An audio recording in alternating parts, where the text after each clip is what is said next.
राष्ट्रीय सहकारी समितियों के पदाधिकारीगण, अन्य महानुभाव, देवी और सज्जनों, आज भारत मंडपम विकसित भारत की अमृत यात्रा में एक और बड़ी उपलब्धि का साक्षी बन रहा है।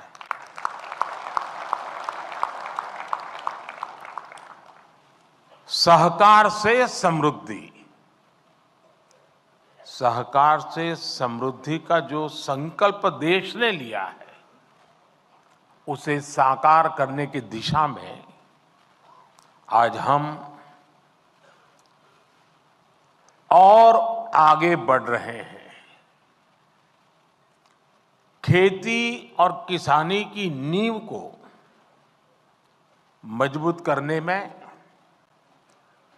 सहकारिता की शक्ति की बहुत बड़ी भूमिका है।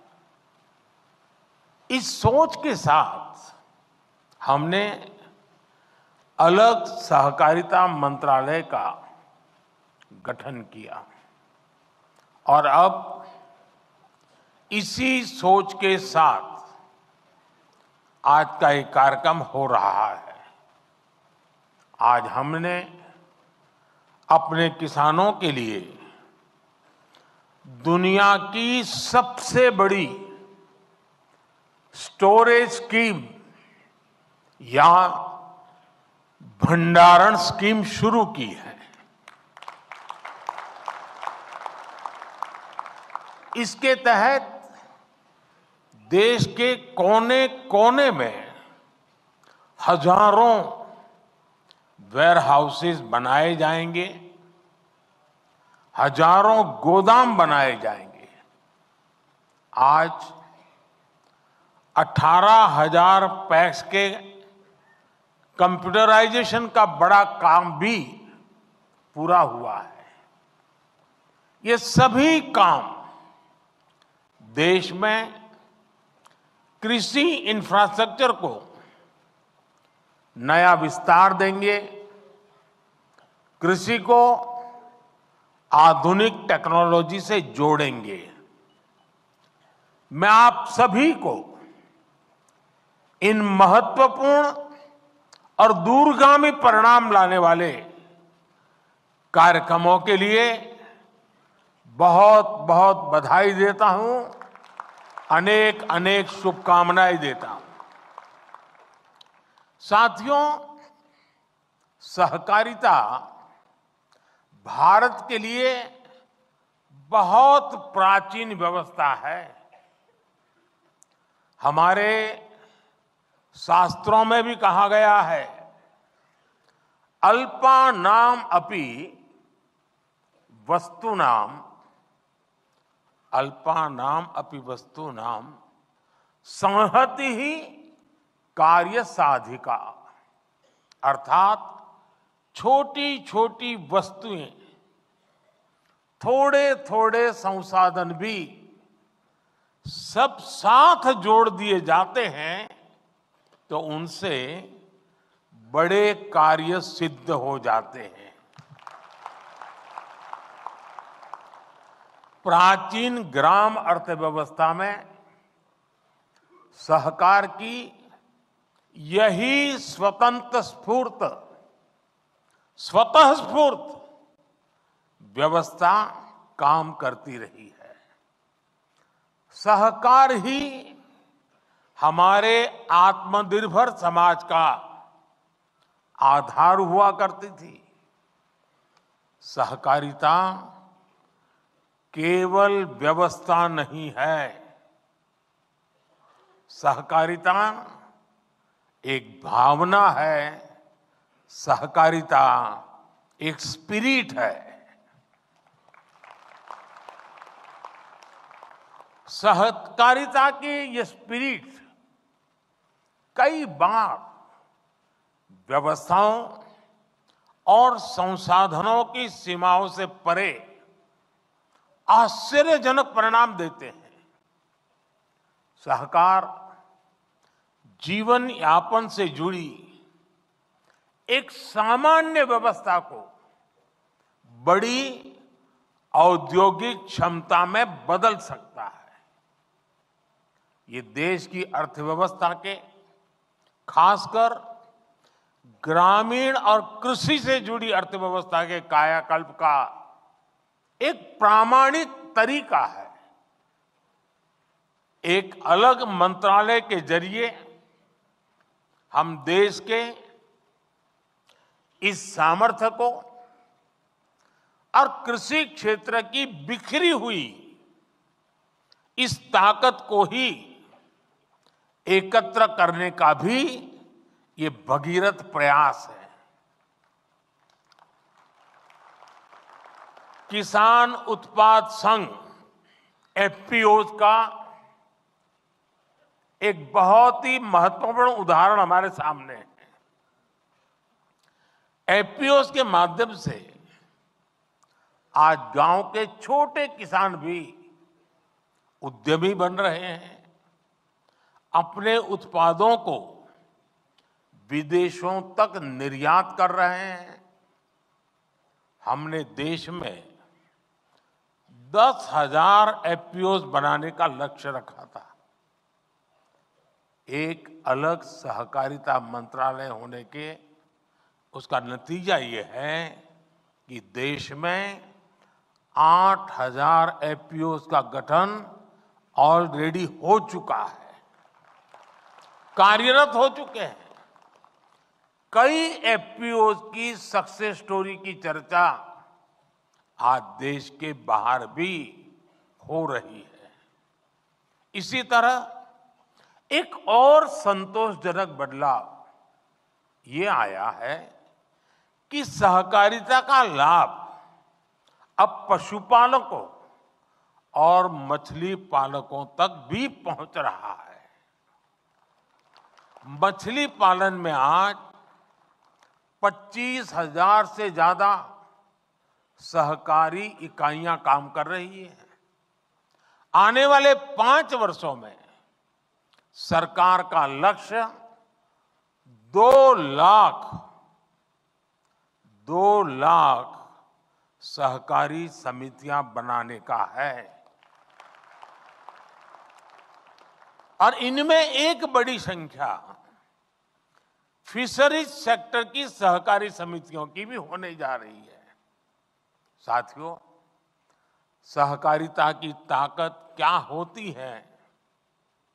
गुजरात में मुख्यमंत्री के रूप में मैंने इस ताकत को अनुभव किया है। गुजरात में अमूल की सफलता की गाथा आज पूरी दुनिया जानती है। हम सब दुनिया भर के बाजार में पहुंच चुके लिज्जत पापड़ के बारे में भी जानते हैं। इन सभी आंदोलनों को मुख्य रूप से देश की महिलाओं ने ही लीड किया है। आज देश में भी डेयरी और कृषि में सहकार से किसान जुड़े हैं। उनमें करोड़ों की संख्या में महिलाएं ही हैं। महिलाओं के इसी सामर्थ्य को देखते हुए सरकार ने भी सहकार से जुड़ी नीतियों में उन्हें प्राथमिकता दी है।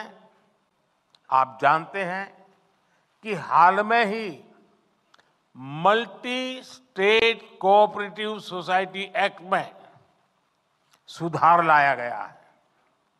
इसके तहत मल्टी स्टेट कोऑपरेटिव सोसाइटी के बोर्ड में महिला डायरेक्टर्स होना अनिवार्य कर दिया गया है।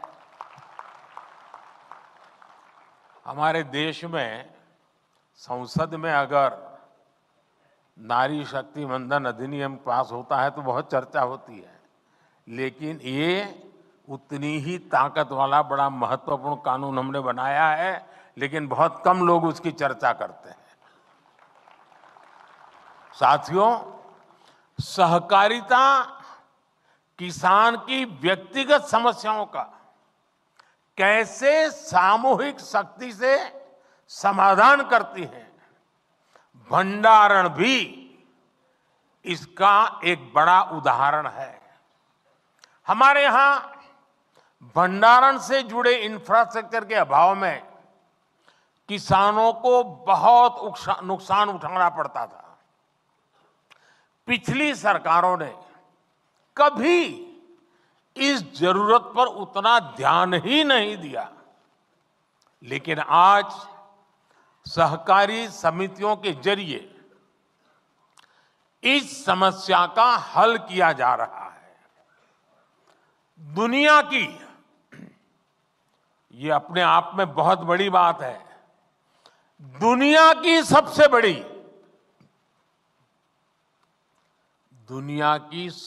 बड़ी भंडारण योजना के तहत अगले 5 वर्ष में 700 लाख मैट्रिक टन भंडारण की क्षमता तैयार की जाएगी।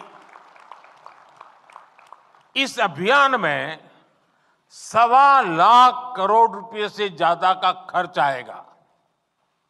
इस योजना के पूरा होने पर हमारे किसान अपने उत्पादों को अपनी जरूरत के मुताबिक भंडारण में रख करके स्टोर कर पाएंगे। उन्हें बैंकों से ऋण लेने में भी आसानी होगी और वो सही समय पर, जब उनको ठीक लगे कि हां अब माल बेचने के लिए बाजार ठीक है, सही समय पर अपने उत्पाद को बाजार में ले जाकर बेच भी पाएंगे। साथियों, विकसित भारत के लिए भारत की कृषि व्यवस्थाओं का आधुनिकीकरण भी उतना ही जरूरी है। हम कृषि क्षेत्र में नई व्यवस्थाएं बनाने के साथ ही पैक्स जैसी सहकारी संस्थाओं को नई भूमिकाओं के लिए तैयार कर रहे हैं। ये समितियां अब प्रधानमंत्री जन औषधि केंद्र का भी काम कर रही है। इनके द्वारा हजारों प्रधानमंत्री किसान समृद्धि केंद्र भी संचालित हो रहे हैं। हमने सहकारी समितियों को पेट्रोल और डीजल के रिटेल आउटलेट में भी बदला है। कई समितियां पर एलपीजी सिलेंडर भी मिलने लगे हैं। कई गांवों में पैक्स पानी समितियों की भूमिका भी निभा रही है। यानी पैक्स की ऋण समितियों की उपयोगिता भी बढ़ रही है, उनकी आय के साधन भी बढ़ रहे हैं। यही नहीं, सहकारी समितियां अब कॉमन सर्विस सेंटर के तौर पर गांवों में सैकड़ों सरकारी सुविधाएं भी दे रही है। अब कंप्यूटर के जरिए ये समितियां टेक्नोलॉजी और डिजिटल इंडिया से जुड़े अवसरों को और बड़े स्तर पर किसानों तक पहुंचाएगी।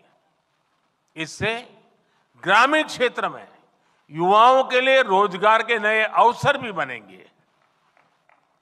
साथियों, विकसित भारत के संकल्प की सिद्धि, इसके लिए मैं आप सभी की भूमिका, सहकारी संस्थाओं की भूमिका का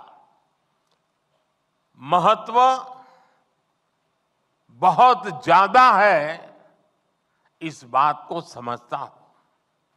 इसलिए आप सभी से मेरी अपेक्षा भी कुछ ज्यादा है। और आखिरकार अपेक्षा तो उन्हीं से होती है जो करते हैं। जो नहीं करते उनसे अपेक्षा कौन करेगा।